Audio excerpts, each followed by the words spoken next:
Hi, welcome to our YouTube channel, Mama Chow, Hello. spicy, spicy wonton. And this channel is largely based on my mother's upcoming memoir, which is entitled, the Chinese title of the memoir is, 为人宣知的昨天。which loosely translates, and we have a working English title that we're working on, is For the People's Little Known Yesterdays. And this is vignettes from my mother's family history, her own experience in China and outside of China, coming to the United States as well. But we wanted to kick off this YouTube channel with an introduction to my great grandfather, which is my mom's grandfather, Zhou Shanpei, who's a very well-known key political figure during the arc of history. He was born in the same year as Winston Churchill, 1874. He had a storied career ranging from chief of police, political consigliere, senior political advisor, confidant, and finally also businessman.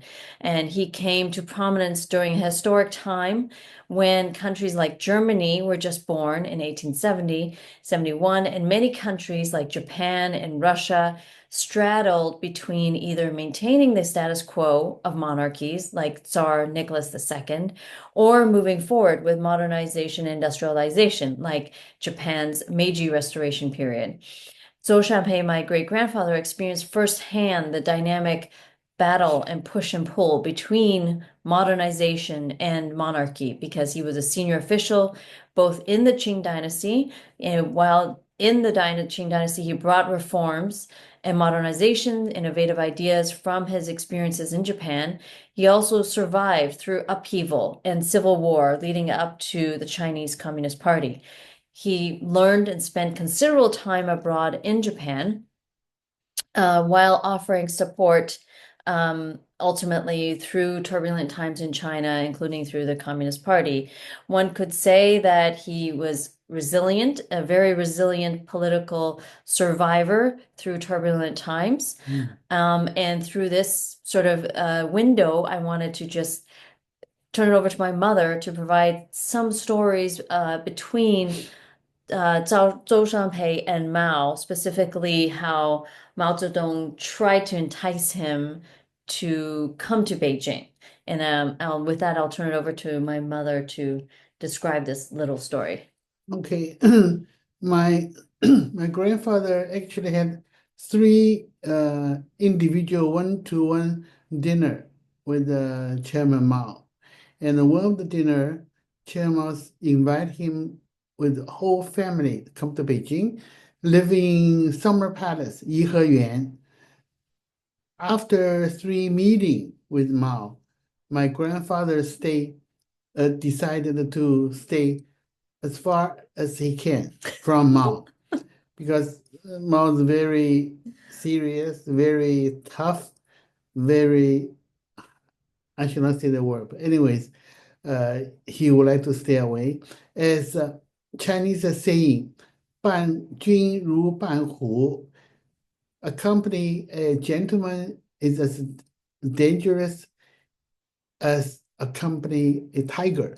So we finally, whole family stay in Shanghai. And you also mentioned he made some kind of comment that when he went to Zhonghuiyuan, Mao opened the door for him. Yes.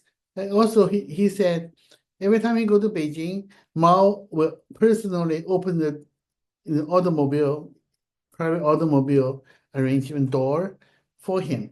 My grandfather said if we all move to Beijing, Yiheyuan, he will be the one open the door for Mao. And strangely enough, everybody call Mao Zedong Chairman Mao, the greatest leader, Chairman Mao. My grandfather never called him Chairman Mao. He always called him Mao 先生 because my grandfather speaks Sichuanese only. So that's all I It's a know. dialect. Sichuan is a Sichuan dialect. dialect, Yeah. yeah, Mao 先生. Okay. And before we dive into the reforms, innovative reforms he did in Sichuan, we just want to talk a little bit about his influence in Japan, his time in Japan that he spent, my great grandfather, Zhou Shanpei, which probably influenced his ideas that he brought back to China. So he Yes. was in Japan many times, and actually saved his life and during World War II, which we won't get into right now. But he studied abroad in Japan during a very fortunate, opportune time in Japan, which was during the Meiji Restoration period, which is when Japan was transitioning from the shogun feudal period to a modernized monarchy. And Japan was trying to bring about sort of westernization, westernized ideas. And it was during this time that my great grandfather was in Japan. So while he was there, he did spend a lot of time in Japan towards the end of his life when Japan you know, was in conflict with China and colonized parts of China. My great grandfather refused to be a traitor and join, let's say, the Japanese government at the time. Instead, he chose to remain in Shanghai. Despite a lot of his experience in Japan, and it's a lot of these innovative ideas he had. My mom, will go through some of them. One of them relates to drug addiction and And people in the streets back in those days in Sichuan. also prostitution. Hmm. And his idea is to train and to educate them to get a special skill. So both those people can go out of society and make a living. So that's his idea. Look at nowadays, even in US, there's still so many prostitute, drug addict, but sometimes you cannot do the same thing now because by then you don't need democracy to do things. You just have to get, things done. Yeah. It was easier during his time Yeah, when he easier. was chief of police. There was no democracy. It was a little more autocratic. He can sort of enforce certain ideas, whereas obviously it's a little more challenging for us in a Yes. democracy. And there were other ideas that he also implemented that were innovative in Sichuan. Yeah. He is for the manufacturing. He was a pioneer to get machinery coming to Sichuan instead of using hand labor, only labor. So make the production more efficient and more advanced for the product. And also his idea in Sichuan to start with the show trade show, and to instead of barter trade, so make sure that the merchant can sell their product better, more efficient. So all those things very advanced method.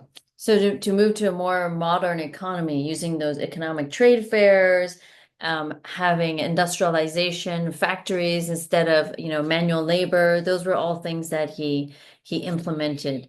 Yes. And finally, something about It, oil. Yeah, and also like he's the only one, the first one to bring in electricity to Sichuan. So make sure all the citizens will have electricity, brighten their life instead of using candles, oil light, So everything, if you don't do it, nobody will start it. So he's a very daring person, A pioneer. a pioneer. So I think he's a reform. He's a reformer. And even in his personal life, he was a reformer because he had a unique household. I mean, you were living with him for what, 13 years or Yeah, so? yes. And then he had a sister that lived with them in the same house who was Catholic, which is highly unusual. I don't know what the percentage of Catholics are back in those days, but it was very unusual at the time. And more interestingly, he was early ally, you could say, of women's liberation in many ways in True. China because Yeah. he was against foot binding. And my mother can tell you a story about that related to, Yes. yeah. My grandfather's sister, we also call her Liu Ye. She ranked number 6 since she was never married, so we still call her Ye, a male term. And funny thing is, by those year, though those class women all have uh, feet burning, but she's not because due to my grandfather's idea to against that. So he's the only one against the woman. And since my grandmother married my grandfather, she she had a foot binding. After she married him, he released her. So my grandma's feet is like half small, half big. It has a funny feet. So those days, the woman has to be tortured by different ways. You have to accept it. At those time, the smaller the feet, the better. When nowadays you go to matchmaking, you go to online dating, you also have to see the face, eat one to one, face to face, drinking, eating. Not even just the face, the whole body, everything. Yeah, Yeah. but at those time, your matchmaking, they only look at the woman's feet. The smaller, the smaller the feet, the more beautiful the woman is. So they don't care about her face. It's so funny. I don't get it. So yeah, so these were very interesting household that you grew up with, right? With Yes. your grandfather, Zhou Shanpei. So what is the most interesting memory you have of him before we close out our um initial, YouTube? Okay. For those days that we don't have any exercise. There's no gym, there's no the way you have to exercise. So after dinner, I'm always walk with him for 1,000 steps. So I hold his hand and count 1, 2, 3. Go outside the house. So we are living in Shanghai, Longdang, many households. It's like with a big size of a garden, about 2 acre of land. You can have a flower. Yeah, we have a gardener to take care. So I just walk with him and then walk outside. So he knows walking only sit is no good. So that's his one way to take care the health. And another thing is, he is the one writing the 传记, the ocean old time ancient letter. Mhm. So he writes every day in the morning. When I was young, I had severe asthma. Winter time, I like a 冬眠, I stay home. Okay, so I just stay home with him, watching him to do this everyday thing, reading, writing. So I think it's very special. Mhm. For almost 60 years, he writes every day. Mhm. I wonder where the writing is. We don't know. It's all No, we we have have a one lot. We have in one my of home. them. Yeah. Okay. That's part of her memoir as well. A lot, part of the journey or escape, you could say. So a lot of this family heirlooms, sometimes we don't know where they are, but luckily we have at least one of them. So in closing, he was, in the middle of the arc of history from the Qing Dynasty through to the Chinese Communist Party. And so we'd be exploring this story as well as many other stories, including my grandfather, who had a different trajectory from my great grandfather. Didn't always listen to his advice, but that happens when with children, right? It's Yeah. very common not to listen to your parents. Um, and include his experience and journey, my grandfather, which was more tumultuous, you could say, Mm-hmm. than less smooth than my great grandfather. And then my mom's own experience immigrating to the United States, through Hong Kong to LSU. Go Tigers. My mom still knows football better than I do. From being at LSU, and also her experience living in China in the 80s when it just opened. I was also there then, and going back and forth through the economic boom in the 2000s or so. So, thank you for listening to our first episode, a teaser to experiences in her memoir. And please like and subscribe, and we'll see you soon. Thank you.